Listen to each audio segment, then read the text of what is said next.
كان زمان مصطلح البطل الأوحد هو اللي ظاهر في السينما.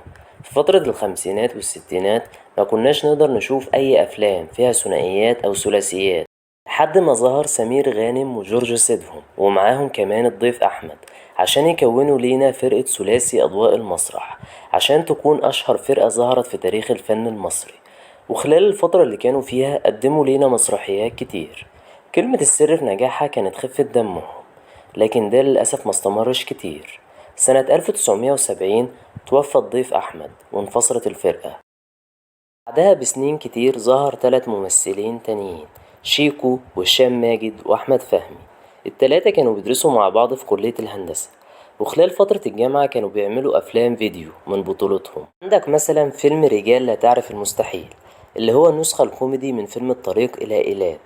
فيها الثلاثي قدموا لينا برنامج أفيش وتشبيه، اللي كانوا بيعملوا فيه معالجة ساخرة للأفلام المصري ويقلدوها بشكل كوميدي.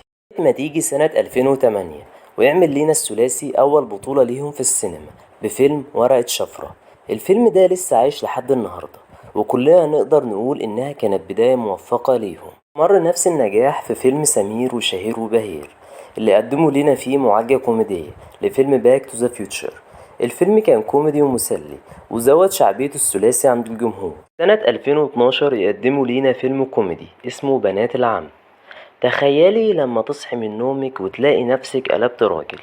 ده بالظبط اللي حصل مع أبطالنا لما باعوا القصر الملعون. انا مش طايقه نفسي بلبس جده بتاع صدناوي ده. مش طايقه جده اصلا، ازاي اشتري لبس البيئه ده؟ يا اختي هو اي حاجه نستر نفسنا بيها.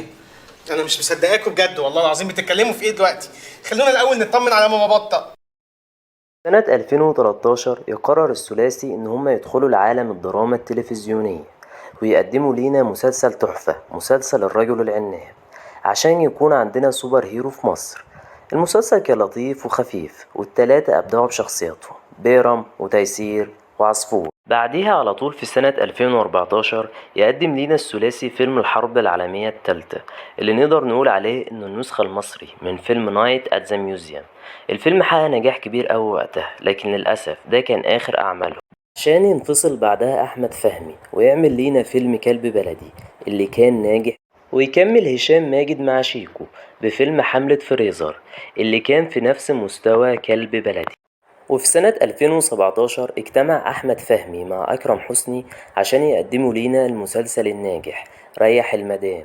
في نفس الموسم يتعاون شيكو وهشام ماجد مع أحمد مكي عشان يقدموا لينا مسلسل خلصانة بشياكة.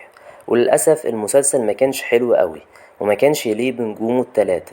في سنة 2018 يقرر أحمد فهمي يعمل تاني بطولة له في السينما بفيلم الكويسين، لكن الفيلم كان متوسط ومحققش نفس النجاح المتوقع. في نفس السنة يعمل شيكو وهشام ماجد فيلم قلب أمه وينجحوا ويكسروا الدنيا. في 2019 يرجع أحمد فهمي للتلفزيون بمسلسل الواد سيد الشحات. المسلسل كان حلو وحقق نجاح كويس.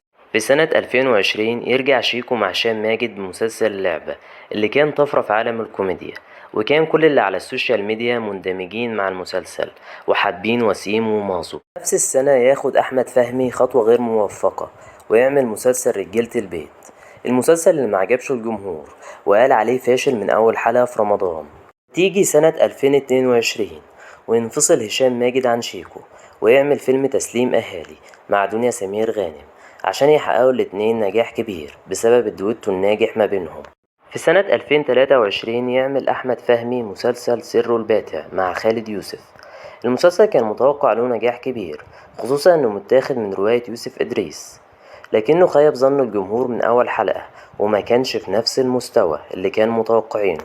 نهاية الفيديو حابب أقول إن الثلاثي كانوا بيكملوا بعض، وإن هما بالنسبة لي 3 في 1، وحقيقي نفسي أرجع أشوفهم في عمل تاني يجمعهم.